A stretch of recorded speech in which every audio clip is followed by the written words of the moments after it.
Laging itatanong, loving ba yan? Loving ba ang ending? Loving ba ang application? At pag hindi, apply the Jesus filter. No matter who said it, no matter who exemplified it, pag hindi siya lulusot sa Jesus filter, we are the followers of Jesus, not of anyone else. We follow other people and other teachers just because they follow Jesus. But in areas where they do not, we should not follow them.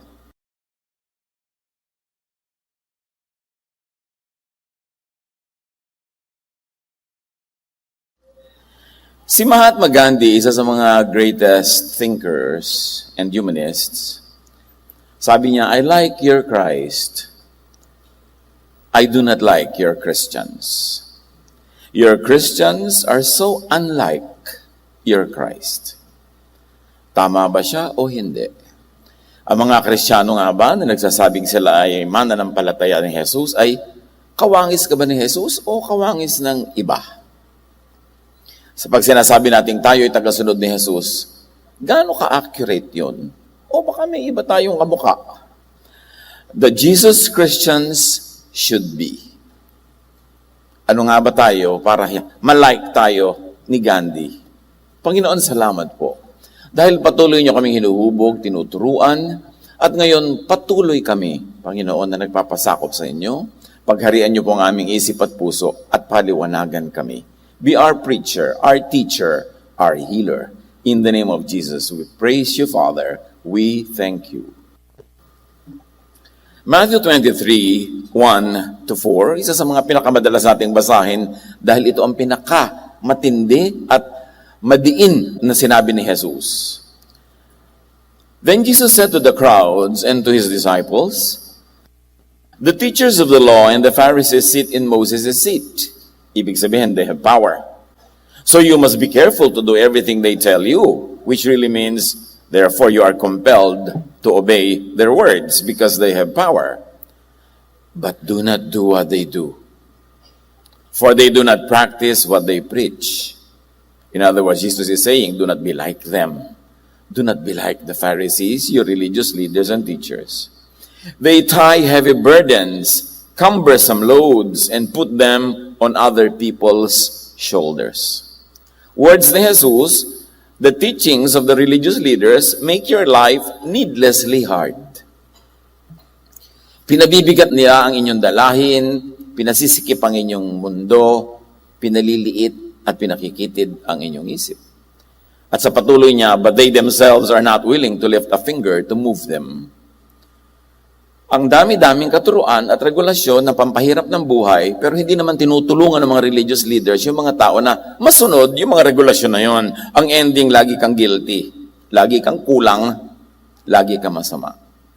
Gandhi didn't like Christians because they were so unlike Christ. Siyempre, hindi naman 100% ng Christians yun, pero yon ang napakarami, majority sa kanyang na-observe. Gandhi didn't like Christians because they were so much like the Pharisees that Jesus warned them to not imitate. Needless to say, and we always have to remind ourselves, our model is Jesus. Walang iba.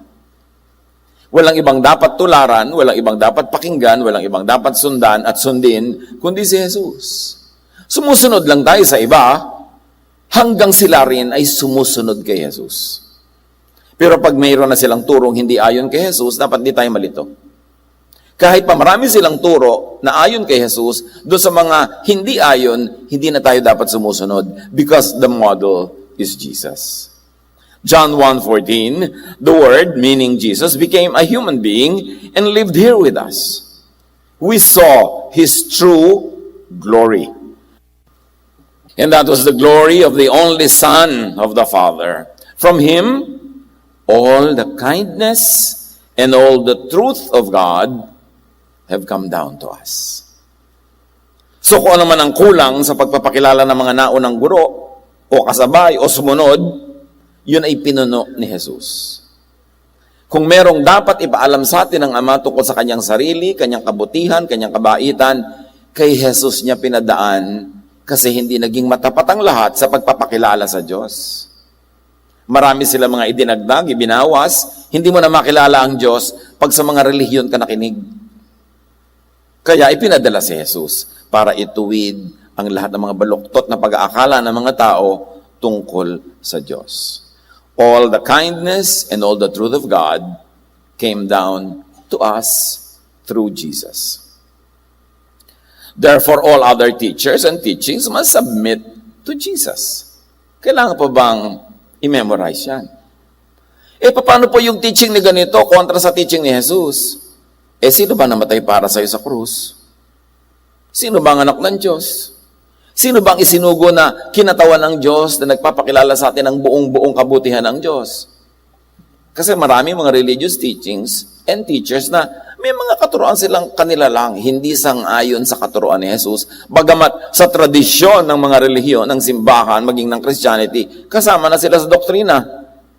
Pero ang dapat tanungin, lahat ba ng itinuturo nila, bagamat sila ay very godly at sila ay kinilala, pero lahat ba yan talaga maka-Jesus? The model is Jesus, which means Christians are to subordinate all other teachers to Jesus and all other teachings. Kaya sabi ni Jesus, ang buong diin sa John 14:6, I am the way, not them. I am the truth, not them. And I am the life, not them. The only way to the Father is through me. How clearer can you get? Yung iba, hindi makarating sa langit, hindi makarating sa kalangitan, hindi makarating sa heaven, there and heaven in the heart, dahil ang sinusundan nila hindi si Jesus. Ibig sabihin, hindi sila makarating sa buhay na payapa, tahimik, hindi sila makarating sa portion na sila ay tiwasay na tungkol sa kanilang spirituality. Lagi pa silang takot na baka mabulid. Takot sila na baka bumalik na naman sa impyerno, matanggalan ng kaligtasan. Kasi ang ginagawa nilang way to the Father is not Jesus. Ang ginagawa nila, iba. Yung iba na, oras na nagkamali ka, hell ka na naman. Oras na nadapa ka, hindi ka na naman anak ng Diyos. Hindi nga talaga sila makakarating sa Father that way. Kaya sabi ni Jesus, I am the way, walang iba. Christians are to be like Christ. 2 Corinthians 3:18, and we all are being transformed into His image with ever-increasing glory. Buong buhay, hindi ka nakukumpletong maging kawangis ni Jesus, pero dapat dagdag ng dagdag ang pagiging kamukha mo ni Jesus. Para masabi ni Gandhi na, I like your Christ and I like your Christians because your Christians are so like your Christ. Christians are to grow into Jesus-likeness, not into Pharisee-likeness. But the sad truth is, marami mga tao, oras na nagbiblia, nag-Bible study, naging relihiyoso na Bible-based, mas nagiging mukhang Pharisee. Napanghusga, mapaghiwalay sa kapwa, pinopromote lang ang sarili, away-awayan ng mga doktrina, batuhan, maraming religious wars within Christianity kasi nagiging kamukha sila ng Pharisee, hindi ni Jesus. The challenge really is to know Jesus apart from historical, traditional Christianity because in the last 2,000 years, ang dami na rin inimbento ng Christianity, lahat ng sekta, lahat ng kongregasyon, ng mga katuroang hindi naman maka-Jesus, kundi maka-Pharisee. Kaya dapat balikan talaga si Jesus. To get reacquainted with Jesus alone. Hindi Jesus na maraming kasama. Jesus alone. Mag-isa siyang namatay sa krus. Mag-isa siya na nabuhay na muli. Dapat mag-isa ang pagkilala natin sa Kanya na hindi matakpan ng anino ng iba si Jesus sa pagkilala natin sa Kanya. And then to imitate Jesus alone. Huwag pagsabong-sabungin ang mga katuroan ni Jesus sa katuroan ng iba. Kasi hindi naman katulad ng iba si Jesus. He stands apart. He is in a class by himself. Jesus is not self-righteous and judgmental. Pero hindi ba yung kabaligtaran niya na nangyayari? Matuto lang ng 3 verses. Nagiging self-righteous and judgmental na. Kaya sabi ni Jesus sa Matthew 7:1, do not judge. At napakaraming mga examples, teachings, and episodes na ipinapakita yan na si Jesus ay hindi judgmental. Even the woman caught in the act of adultery, that the whole town was going to stone to death, matapos siyang iligtas ni Jesus sa mga bato na yon, sabi niya sa babae, o nasa na yung mga umuusig sa iyo? Wala na po sila. Sabi niya, neither will I condemn you. Go home and live your life of sin. Hindi niya kinonsinte yung kasalanan, pero hindi din niya kinondemn Sabi niya, umuwi ka na, bagong buhay ka. Jesus is not sectarian or congregational. Mark 9:38-40, sinabi sa kanya ni Juan, Guro, nakakita po kami ng isang taong nagpapalayas ng mga demonyo sa pamamagitan ng inyong pangalan. Pinagbawalan namin siya dahil hindi natin siya kasamahan. Ngunit sinabi ni Jesus, huwag niyong pagbawalan, sapagkat ang sino mang hindi laban sa atin ay panig sa atin. Ang linaw, nung palang panahon ni Jesus, ang mga alagad niya, sectarian na, congregationalist na, may gumagawa ng mabuti, nagpapalayas ng masasamang espiritu, at sa pangalan ni Jesus, pinigilan nila, hoy, hindi ka namin kagrupo. Separate kami sa iyo. Hindi ka kami. We don't care na ipinipreach mo rin si Jesus. We don't care na gumagawa ka ng mabuti, basta't hindi ka namin kasama, tumigil ka. At sabi ni Jesus, huwag niyong gawin yan. Hindi natin sila kalaban. Pero ngayon, ano nangyayari? Sekta-sekta, grupo-grupo, contest-contest. Nakakarinig na ba kayo ng mga Christian group sa pinupuri yung kabilang Christian group? Di ba puro pintas? Kasi na itinuturo sa pulpito, mamintas. Pintasan ng iba. Pasayahin ang sarili na tayo lang ang tama, tayo lang anak ng Diyos, tayo lang ang papakasalan ni Jesus. Ganyan. So, yun ang tumatanim sa utak ng mga nakikinig. Nagiging mapanghusga at mapaghiwalay sa mga kapwa na nanalig din naman kay Jesus. Ang hilig-hilig pa nating, Pastor, ito pa yung auntie ko, sinama ko ngayon dito. Unbeliever po. Gusto kong matulaw pag may ganun. Yung nadidilig pa nung tao, tinatawag siya nung nagsama sa kanya na unbeliever. Naniniwala ba siya kay Jesus? Opo. Di believer siya. Iba lang ang sekta niya. Ano ka ba? Napakakitid ba ng believer sa'yo? Yung tayo lang? Kaya 100 taon na ang biblical Christianity sa Pilipinas, kakonti-konti pa natin compared sa iba. Dahil sa mga ugali na yan. Dahil sa mga pamamaraan natin na yan na nakaka-turn off sa marami. John 10:16, kaya nilinaw ni Jesus sa kanyang mga alagad na feeling exclusive. I have other sheep that are not of this sheep pen. I must bring them also. They too will listen to my voice, and there shall be one flock and one shepherd. Sabi, hindi lang kayo ang anak ng Diyos. Marami pa. At isasali natin sila para merong isang pamilya ng Diyos. So Jesus definitely is not exclusivist, not separatist. Mahilig siyang makipag-isa, makianib sa mga naniniwala sa Ama natin sa langit. Jesus is not dogmatic, especially about every traditional teaching. Yung sasabihin ng iba, God said it, meaning a verse. I believe it, that settles it. Ibig sabihin, wala nang usapan. Yung paniniwala ko sa verse na ito, yun na ang mananaig. Kaya nagkakagulo lagi. Matthew 5:43-44, you have heard that it was said, love your neighbor and hate your enemy. Ito yung verse, Ang itinuturo, hatred sa enemy. But I tell you, love your enemies. So ang tinuturo ni Jesus, love. Kaya yung mga haters, ikokot nila yung mga verses na yan na hate your enemy. Pero remember, may sinabi na si Jesus na, but I tell you, ako ang nagsasabi sa inyo, love your enemies. So, paano ka magiging dogmatic about every verse kung napakaraming verses ang minodify ni Jesus, pinalambot, pinabait, kaya nga siya'y pinadala para ipakilala ang buong buo at tunay na kabutihan ng Diyos. Pag ginawa mo every verse na poon, ang ending niyan, marami kang pagsasabong-sabongin na verses. Kasi marami talaga mga magkakasalungat na ideya. Sinabi ni ganon, sinabi ni ganyan, sa ganung panahon, sa ganitong panahon, magkakaiba yan. Tapos pagsasama-samahin mo sa loob ng utak mo, kaya litong-lito ang mga tao. Kaya mahalaga, si Jesus ang mangibabaw. And very importantly, Jesus is flexible. In fact, even on the Sabbath, which is a very important institution in the Jewish religion, kasama pa sa Ten Commandments na nakadambana. Pero sabi ni Jesus, Sabbath was made for man, not man for the Sabbath. Kaya kayo binigyan ng Sabbath para kayo mapahinga, hindi para gawin yung amo ang Sabbath na nakakapagod nang i-observe. Nabaligtad ang purpose. Imbes kayo mapahinga, napagod kayo sa pag-observe niyan. Kaya sabi niya, kung may magagawa kayong mabuti, Sabbath or not, do it. Magiginhawa kayo, gawin ninyo. Pinakamahalaga yun na tradisyon nila. So you see, hindi naman sinasanto ni Jesus lahat ng verses.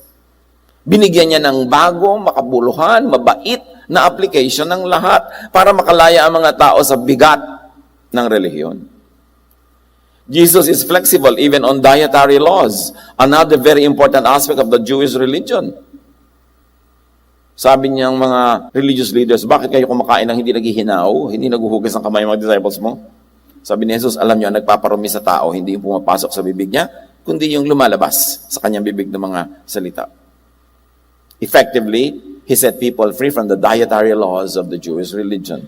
Matthew 15:10-11, pinalapit ni Jesus sa mga tao at sinabi sa kanila, pakinggan niyo at unawain ang aking sasabihin. Ang lumalabas sa bibig ng tao, hindi ang pumapasok, ang siyang nagpaparumi sa kanya sa paningin ng Diyos. And Jesus is flexible, especially on the treatment of outcasts. You know, the exclusivist religion of Israel, the so many commandments and minor commandments and major commandments and the traditions created by them over the centuries have excluded so many people. Committed ang kahulugan ng pagiging anak ng Diyos. Lumapad ang highway na patungo sa impyernong inimbento nila. Yung klaseng impyerno na dahil lang sa hindi nasusunod ang kanilang mga teaching, impyerno ka na. Kaya napakarami tuloy tao outcasts. Parang ang highway napakalapad, ang pwedeng walang daanan yung puting linya sa gitna. So maraming hindi pwedeng tumungtong doon, nahuhulog sila.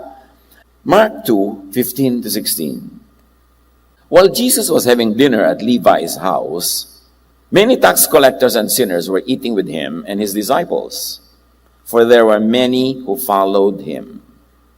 When the teachers of the law, who were Pharisees, saw him eating with the sinners and tax collectors, they asked his disciples, why does he eat with tax collectors and sinners? In other words, they wouldn't. Takang-taka sila si Jesus na spiritual leader and teacher ay nakikisalong kumain sa mga tinatawag nilang mga makasalanan. And why not? Bakit sila ba hindi makasalanan? Pare-pareho lang, iba-iba lang ng itsura yung kasalanan, pero ang ending pare-pareho lang. Pero hiwalay ng mga religious leaders ang sarili nila sa karamihan ng mga tao para iangat sila, kinailangang ibaba ang marami. Kaya si Jesus doon nakisalamuha sa mga nasa baba para iangat sila. Parang siso tuloy yan eh. Nung iniangat yung nasa baba, bumaba yung nasa taas. Kaya nagagalit yung mga religious leaders. Jesus is not racist.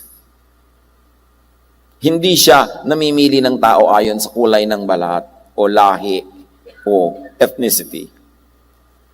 John 4:7-9, may isang Samaritanang dumating upang umigib sa balon.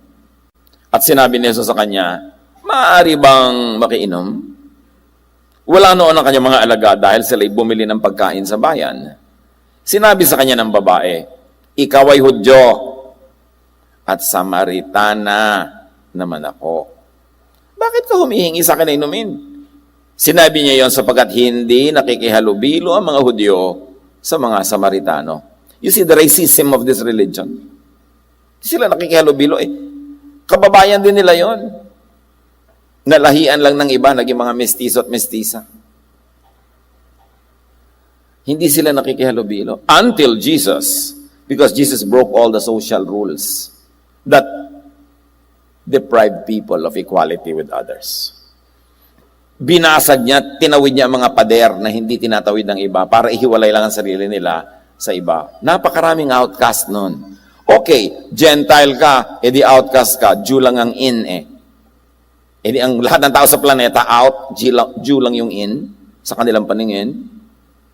Luke 23:26, as the soldiers led him away, that is to the cross, they seized Simon from Cyrene, who was on his way from the country, and put the cross on him and made him carry it behind Jesus. The very mention of where he came from suggests very, very strongly that he was not a Jew, that he was a foreigner. Pero sa dinami-rami ng Jew, ang nagbuhat ng krus ni Jesus ay si Cyrene, taga Cyrene, si Simon. What does it tell us? Hindi sila puwera. Napakalaki nga ng ministering binigay. In fact, Jesus is not a big fan of racist Jewism. Hindi siya tagahanga ng ganyang kaugalian. In fact, yan ang kauna-unahan niyang tinuligsa. Sa first public sermon ni Jesus, when he went to the synagogue, read the scripture for the day, rolled it, and then made the sermon, sabi niya sa Luke 4:25-30, ngunit sinasabi ko sa inyo, puro Hudyo yung audience, nasa loob siya ng synagogue. Maraming byuda sa Israel nung panahon ni Elias, nang hindi umulan sa loob ng 3.5 taon, at nagkaroon ng tagutom sa buong lupain. Subalit, hindi pinapunta si Elias na propeta sa kanino man sa kanila, sa mga Hudyo, kundi sa isang byuda sa Sarepta, sa lupain ng Sidon. In other words, ang daming nagugutom na widow sa Israel, sabi ni Jesus, the prophet was not sent to bless any one of you. The prophet was sent to a Gentile woman, this widow in Sarepta, sa Sidon. Anong ibig sabihin nun? Don't think na napaka-special nyo. Sa dinami-rami ng may ketong sa Israel nung panahon ni Eliseo, so this is Elijah and Elisha, wala ni isa mang pinagaling at nilinis maliban kay Naaman na isang taga-Syria. O inulit pa ni Jesus. Ang example niya, isang babaeng outsider, this time naman isang lalaking outsider. Sabi niya, alam nyo, ang daming may ketong sa Israel, walang pinagaling ng Diyos nung panahon ni Eliseo. Kundi ang pinagaling si Naaman, foreigner yon, taga-Syria, hindi siya Hudyo. Don't think na sobra kayong paborito ng Diyos. Nagalit ang lahat ng nasa sinagoga nang marinig ito. Nagsitayo sila at itinaboy nilang palabas papunta sa gilid ng bundok na kinatatayuan ng bayan upang ihulog siya sa bangin. Ngunit dumaan siya sa kalagitnaan nila at umalis. Nilampasan ni Jesus yung mga tao. Napaka-poetic language na nilampasan niya yung mga Jew and their traditions and their anger to do His mission. Ipinamukha niya sa Israel, yes, mahal kayo ng Diyos, syempre. Pero hindi lang kayo. And don't think so special. Bulag ba kayo sa kasaysayan na sa lahat ng babalikan niyong kasaysayan, ang daming pagkakataong ipinakita ng Ama sa Langit na mahal niya ang mga non-Israelites. Katulad nga sa example na binigay ko. Nagalit sila, papatayin nila si Jesus. First message pa lang ni Jesus, papatayin na eh. Itutulak na sa bangin. Kasi hindi niya kinukonsente yung racism, yung sobrang ethnocentrism, and the superiority complex that these people have over all other races on earth. Jesus is not sexist. Alam niyo yung sexist, yung babae, lalaki lang, ganito, ganyan, ang bida lang, itong ganitong gender, blah, blah, blah. John 4:27, just then his disciples returned and were surprised to find him talking with a woman. Remember yung babae sa balon, nakausap ni Jesus? The Bible is clear to state that it was a surprising thing then for a man to talk to a woman, and much more for a man like Jesus. So Jesus, by talking to this woman, broke so many barriers. The gender barrier, the cultural barrier, the race barrier. Ang dami. Sabi niya, kata-kata ba't siya nakikipag-usap sa babae? Itong korte ng utak na ito ng mga disciples, carry over pa ng korte ng utak ng kanilang relihiyon, na minana ng maraming Christian na hanggang ngayon, ang babae sa sulok lang. Minana yan sa mga Jews, hindi kay Jesus. Dapat linawin yan. Luke 10:39-41, nang si Jesus ay nagpunta sa bahay ni Mary at Martha at ang kapatid nilang lalaking si Lazarus, Mary sat at the Lord's feet listening to what He said. But Martha was distracted by all the preparations that had to be made. She came to Him and asked, Lord, don't you care that my sister has left me to do the work by myself? Tell her to help me. So para kay Martha, women in the kitchen, please. Nagtuturo si Jesus, nakaupo sa kanyang paanan ng mga disciples, mga lalaki, kaisa-isa tong Maria na nakaupo din doon nakinig. Na-offend si Martha. Hoy babae, halika sa kusina. Pakakainin natin ang mga lalaki pag nagutom na sila. Kami na meron. Dito, ayoko. Dito ako makikinig. Senyasa siguro ang senyasa niyo magkapatid. Hanggang hindi na nakatiis ng Martha, Lord, papatay niya sa kusina ang babaeng yan. Kababaeng tao, nag-aaral. Kababaeng tao, nauupo dyan. Sabi ni Jesus, tama ang pinili niya. By that single statement, Jesus liberated women from the kitchen. O baka hindi na kayo magluto, mga misis. Huwag lang kayo lagi paglutuin yun si mister, di ba? Ang linaw-linaw na nga ng turo dito, hindi lang dapat yung mga babae. Lalo na yung mga lalaki, walang trabaho, tapos lagi nakataas pa ang paat. Kape! Ang mga misis, ibubuhos ko ba sa iyo ang kape? Nakumukulo? Yung pareho kayo nagtatrabaho, maghapon, nasa labas ng bahay, nakalambitin si misis sa mga bus pa uwi, dadaan pa siya sa talipapa, magluluto pa siya, magkakaliskis ng isda habang binababad yung labada, magluluto, maghahain, at tatawagin na si mister na nanonood ng TV, tapos pagkakain, uupo na uli si mister sa TV, si misis naman, kukusutin na yung mga nilabada niya, hangin na ng electric fan yung uniform niya bukas para matuyo. Tapos hihiga na si mister, sabihin, ma, liko no. Ibang papel naman, nagagampanan mo ngayon. Tapos sabi ni Jesus, no. She has chosen the better portion, it will not be taken from her. So pinalaya ni Jesus sa mga babae sa ganito. Hindi ibig sabihin, huwag na kayong gumawa ng magawain ng babae. Pero hindi lang yun, kaya kayo nilikha ng Diyos. Grow, learn, sit with the men, dare to make yourselves grow. Dahil time management lang yung mga trabaho sa bahay. At dapat ngayon, shared work na yan, hindi na lang babae lang. So, sabi niya, Martha, the Lord has answered, Mary has chosen what is better, and that is to sit with the men and study, and it will not be taken away from her. Si Jesus yun. Mga misis, ano bang memory verse nyo? Luke 10:39 to 41. Luke 8:1-3. After this, Jesus traveled about from one town and village to another, proclaiming the good news of the kingdom of God. The 12 were with him, and also some women. These women were helping to support them out of their own means. Nakita niyo itong mga babaeng kasama ni Jesus, hindi sila mga dekorasyon. Active sila sa ministry. Sa katotohanan, sila ang nag-finance ng mga gawain. Ibig sabihin, meron sila mga trade, may mga hanap buhay sila. Hindi sila mga dependents. Ganun yung mga babae na these are the women of Jesus. The women in Jesus' ministry and in His world. Mga go-getters, achievers. At alam nyo, ibig sabihin, para kasumunod-sunod kay Jesus from Galilee to Jerusalem, may kalayuan din yun. Ilang araw, ilang buwan yan. Ibig sabihin, they liberated themselves from so many domestic work. By management of their households, they are able to make their households run, and they too have their own ministries. Hindi sila nakulong doon. Kaya maraming ayaw kay Jesus kasi binabasag niya yung mga power structures. At syempre, sa power structure na yan, nandun yung Jew, nandun yung lalaki, at nandun yung religious leaders. Everybody else, sunod-sunuran na lang. And as if to really emphasize the importance of women to Jesus, when Jesus rose from the dead, the most important historical event of all time, ang unang-una niyang pinagpakitaan ng kanyang sarili ay si Maria Magdalena, isang babae.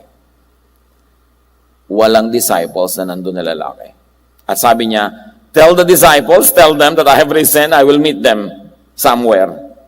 So, it really means that Mary Magdalene was the one who declared the resurrection. To the men, the disciples, and then through these men to the world. This was a lady. A very important element in the Jesus ministry. Jesus is not oppressive to minorities and to the weak. Sa society, di ba, lagi may api-apihan, kawakawawaan. At ito yung mga outsiders, the ostracized, the marginalized, the maligned, the judged, the vilified, the demonized. Ang society, laging lumilikha ng mga aswang. Ang pangit-pangit, kumakain ng atay, masamang ugali, hindi pagtitiwalaan, yun yung nilikhang image. Kasi ang aswang is really the bad side of humanity, projected by one side to others. May nagtanong pa sa akin, so wala pong totoong aswang. Mag-research ka na lang kung meron talaga. Pero sinasabi ko, yung kaaswangan, iniimbento natin i-project sa iba para huwag tayo mapagdiskitahan. So lahat ng ating masasamang ugali, lahat ng mga hindi maganda sa atin, inilalagay natin sa katauhan ng aswang para malayo sa atin. Pero ang totoo, may kaaswangan ng lahat. May mga kasamaan tayo lahat ng ugali. Meron tayong mga di magagandang ginagawa. Pero para hindi tayo mapansin, iimbento tayo ng mga figures. At sa mga bayan-bayan, lalo sa mga traditional towns, lagi may ganun, yan ang masamang babae, yan ang masamang lalaki. Para sila lagi ang mapag-usapan at hindi ikaw. Jesus has liberated those minorities and the weak from the darkness. Jesus included the excluded. Kaya mga children na laging puwera, sabi niya, bring the children to me. Kaya mga babaeng dinudugo na unclean, hinawakan siya, gumaling. Yung mga lepers, mga outcast, mga unclean, yung mga demon-possessed, yung mga pinuntahan niya, kasi sila lahat yung puwera. Ang lipunan, parang banyo, tiles, parang ang linis-linis sa malayo. Pero pag sinilip mo ang bawat siwang at pagitan ng bawat tiles, ang daming nakatira dyan ng mga mikrobyo. These are the people who fall in the cracks. So in society, even in polite society, in civilized society, so many people fall in the cracks. At yun ang mga binigyan ni Jesus ng dignity. Mark 14:12-13. Jesus' disciples asked him, "Where do you want us to go and make preparations for you to eat the Passover?" So he sent two of his disciples, telling them, "Go into the city. A man carrying a jar of water will meet you. Follow him. Ituturo niya sa inyo kung saan tayo gagawa ng ating hapunan." Sa biglang tingin, parang nothing unusual here. But a man carrying a jar of water is most unusual. It was women who did that. Ang lahat ng umiigib, babae, nagpapasa ng palayok, babae, lahat ng ancient cultures, babae yan. And here is a man who is carrying a water jar. Can you imagine how weird this is? How different this is? Pero yun ang pinili ni Jesus na susundan ng mga disciples. Jesus dignified and included and enlisted in his ministry the people that society would usually not include. Yun si Jesus. Kilala ba natin talaga siya? Unlike many Christians in history and even today, Jesus is not fond of the Pharisees or Pharisees, as we have always harped about. Sabi niya, kahabag-habag kayo, mga tagapagturo ng kautusan at mga pariseo, mga mapagkunwari. Hinahadlangan ninyo ang mga tao upang hindi sila makapasok sa kaharian ng langit. Hindi nga kayo pumapasok, hinahadlangan pa ninyo ang mga nais pumasok. Ito yung pagpasok spiritually or physically, if you like to say it, but also emotionally. Paano ka papasok sa kaharian ng langit emotionally na ikaw ay mayapa, tahimik, tiwasay? Sabi niya, hindi nyo binibigyan ng katiwasayan ng mga tao, hindi nyo binibigyan ng kapayapaan, lagi nyo inuusig, lagi nyo pinapagalitan, lagi na lang ninyong minamasama. So hindi sila makapasok sa kaharian ng langit ng kapayapaan, katahimikan ng loob. Kasi ginagawa nyo yan dahil kayo man hindi kayo makapasok. Hindi kayo pumapasok at hinahadlangan nyo lahat ang iba na makapasok. Sa gabal kayo, hindi kayo kasangkapan para makarating sa paghahari ng Diyos ang mga tao. Inuubos ninyo ang kabuhayan ng mga byuda at ang dinadahilan ninyo ay ang pagdarasal ng mahahaba. At dahil dito'y lalo pang bibigat ang parusa sa inyo. Ang kausap ni Jesus, religious leaders, hindi yung mga makasalanan sa kalye. Nilalakbay ninyo ang karagatan at ginagalugad ang buong daigdig. Makahikayat lamang kayo ng kahit isang hentil sa pananampalataya ng mga Hudyo. Gusto nyo mag-convert. Ngunit, kapag ito'y nahikayat na, ginagawa nyo silang masahol pa at lalong dapat parusahan sa impyerno kaysa sa inyo. Sabi niya, panayang mission nyo, panayang convert nyo, pero pag na-convert nyo, ginagawa nyo ang anak ng impyerno. Pinupuno nyo ang puso ng galit, ng takot, ng guilt. Sabi ganon, kaya doble ang parusa sa inyo. Hindi napapabuti, napapasama ang mga dinadapuan ninyo. Ang linaw ni Jesus dyan. Kahabag-habag kayo, mga bulag na taga-akay, mga bulag, mga hangal, sabi ni Jesus. Nagbibigay kayo ng ikasampung bahagi ng maliliit na halaman, ngunit kinakaligtaan naman ninyong isagawa ang mas mahahalagang turo sa kautusan, ang katarungan, ang pagkahabag, at ang katapatan. Dapat ninyong gawin ang mga ito nang hindi kinakaligtaan ang ibang utos. You are majors of minors. You go to war for little doctrines, but the biggest doctrine of all, love, is not in your heart nor in your agenda. Mga bulag na taga-akay, patuloy ni Jesus, sinasala ninyo ang kulisap sa inyong inumin, ngunit nilulunok naman ninyo ang kamelyo. Ang seselan nyo sa mga walang kwenta at maliliit na bagay, kasi yung malalaking bagay, nagagawa ninyo. Nililinis ninyo ang labas sa tasa at pinggan, ngunit ang mga yun ay puno ng kasakiman at pagiging makasarili, bulag na pariseyo, sabi ni Jesus. Linisin mo muna ang nasa loob ng tasa at pinggan at magiging malinis din ang labas nito. Ang katulad ninyo yung mga libingang pinaputi, magaganda sa labas, ngunit ang loob ay bulok at puno ng kalansay. Ganyan-ganyan kayo. Sa paningin ng tao ay mabubuti, ngunit ang totoo ay punong-puno ng pagkakunwari at kasamaan. These are the words of Jesus. And he was not angry for nothing. Galit na galit siya sa organized religion of his time kasi walang ginawa kundi pahirapan ang buhay ng mga tao. Unlike many Christians in history and even today, Jesus is not a believer and endorser of every prophet and teacher. Hindi katulad ngayon, na naginip lang, propeta na.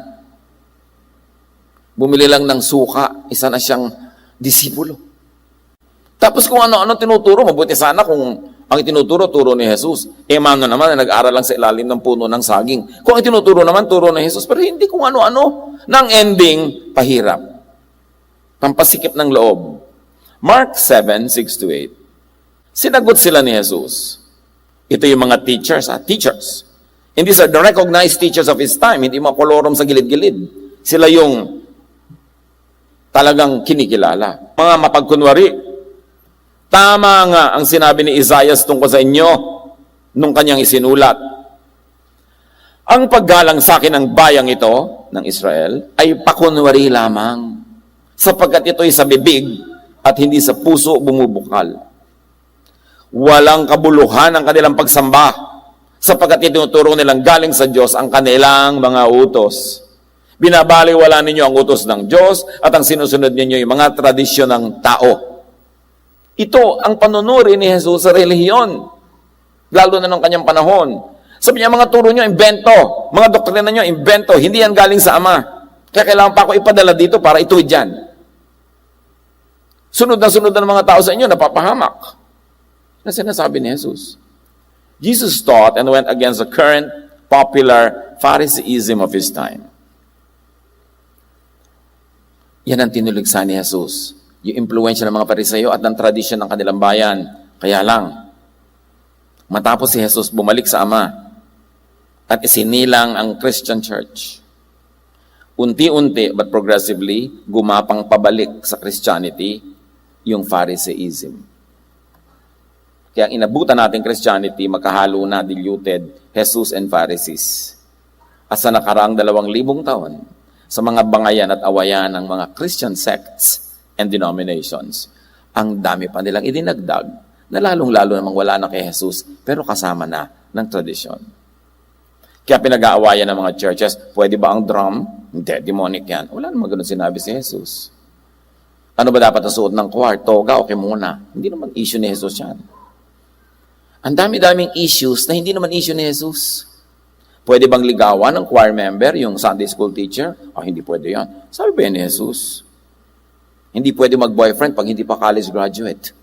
Sabi ba talaga yan ng Diyos? Siyempre, totoo ng mga nanay, di ba? Pagka may ganun mga teaching. Pero hindi yung galing kay Jesus. Dapat magkalinawan. Ano ba talaga? Meron naman mga teaching na hindi galing directly kay Jesus, pero very nice and beautiful ang implementation kasi agree pa rin sa turo ni Jesus. Loving, kind, liberating. Pero dapat manuri. Madalas, pag nakakakita ko ng mga religious activities, ang totoo niya, naaawa ako sa mga tao. Kasi lagi silang inuuto. Lagi silang inuhut-hutan. Lagi silang pinapasunod at lagi silang mga na-exploit kahit saang reliyon. Kaya dapat palayain ang isip. Tapunan ng liwanag mula kay Jesus. Na ang mga naghahanap talaga sa Diyos, Diyos ang matagpuan at hindi mga Diyos-Diyosan. So much needless burdens and suffering, So much needless divisions and quarrels and fights and wars. And so much needless cruelty, violence, and murder. Ang daming religious wars.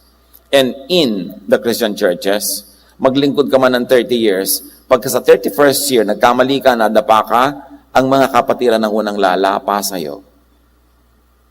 Sila mag-uusap-usap tungkol sa'yo, magchichismis tungkol sa'yo, at sisipain ka at ititiwalag ka.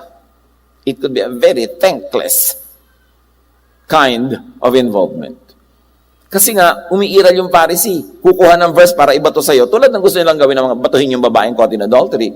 And kung gusto nyo talagang mambato, hindi kayo maubusan ng makukuha verses pambato. Pero yung ba ang ginawa ni Jesus? That's why it's important to bring Jesus back into Christianity. Nung unang panahon, yung mga Hudyo na naging Kristiyano at mga Hentil na naging Kristiyano, di nagsama sa isang church. Giyera mondial. Yung mga Hudyo, gusto mo na nilang gawing Hudyo, yung Gentile na naging Christian. And even the issue of circumcision. Yung mga Hudyong lalaki, siyempre, tinutuli. Yung mga Gentile, hindi. Yung mga Gentile, naging Christian, kahit ang tatanda na nila, gusto pa ng mga Hudyo, patuli pa sila. So, maging Hudyo ka muna bago ka maging Kristiyano, which is not a Jesus teaching. So, matapos sila magtalo, Acts 15:10, tumayo si Pedro. Bakit sinusubok niyo ang Diyos? Bakit ninyo iniaatang sa mga mananampalataya na Gentiles ang isang pasaning hindi na kayang dalhin ng ating mga ninuno at hindi naman natin kayang pasanin? Sabi niya, magkatotoo tayo dito, magpakatotoo tayo. Ang mga ninuno natin, hindi nasunod lahat ng mga kautosan natin relihiyon. Tayo man din natin nasusunod. Tapos yung mga Gentiles na hindi Hudyo, papasunurin nyo pa rin. Anong klaseng pahirap ang gusto nyong gawin? Kaya sabi ni Gandhi, I like your Christ, I do not like your Christians. Your Christians are so unlike your Christ. I like your Jesus, I do not like your Christians.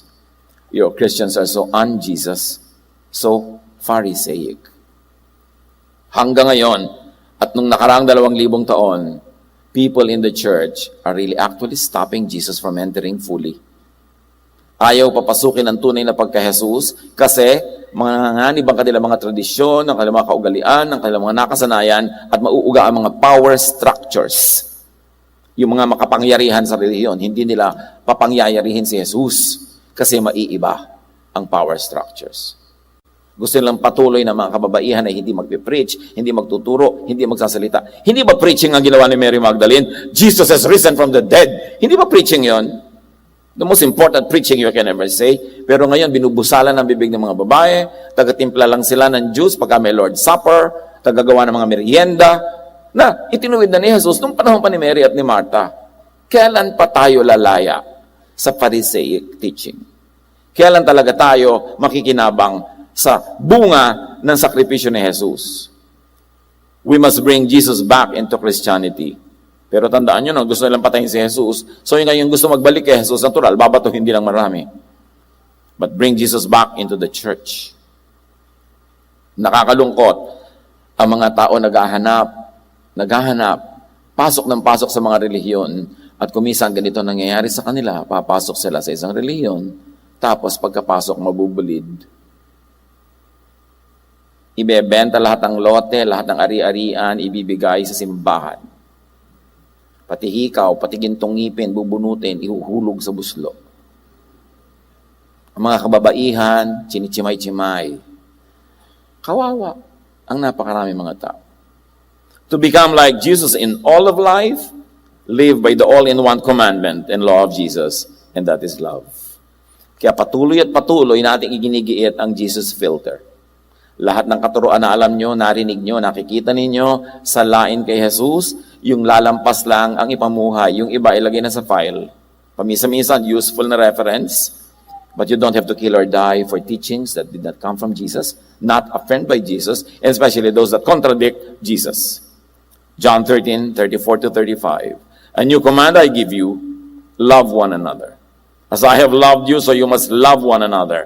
By this, if you are loving or not, everyone will know that you are my disciples. If you love one another. So laging itatanong, loving ba yan? Loving ba ang ending? Loving ba ang application? At pag hindi, apply the Jesus filter. No matter who said it, no matter who exemplified it, pag hindi siya lulusot sa Jesus filter, We are the followers of Jesus, not of anyone else. We follow other people and other teachers just because they follow Jesus. But in areas where they do not, we should not follow them. Panginoon, turuan niyo po kami. Napahalagahan ang sakripisyo ng iyong anak na si Jesus, ang kanyang kamatayan at pagkabuhay na muli,